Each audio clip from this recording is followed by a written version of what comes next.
बुढी आज हामी कहाँ जानला ए बुढी तिमी उडी उडी उडी उडी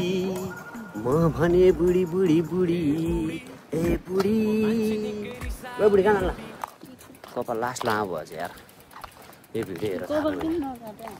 कपाल काट्ने पैसै छैन यार पैसा के गर्ने यार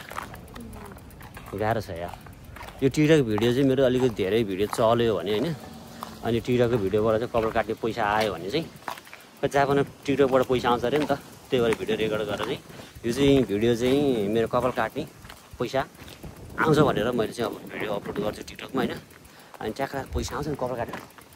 धेरै आयो भने तिम्रो पनि कपाल काट्ने नि त त्यही पछाडि है हुन्छ त्यो भएको भएर चाहिँ यो भिडियो चाहिँ टिकटकमा चाहिँ पैसा आउने गरी हेरिदिनु होला नेपालमा भएका दिदी भाइ दाजु बहिनी अङ्कल आन्टी मामा माइजू काका काकी के भन्छ अरू नेपालमा भएकोले हेरेर आउँदैन ए त्यसो भए त के गर्ने यार नेपालमा भएकोले अनि हाम्रो भाषा जापानमा बुझ्दैन फेरि अनि कसले हेरेर आउने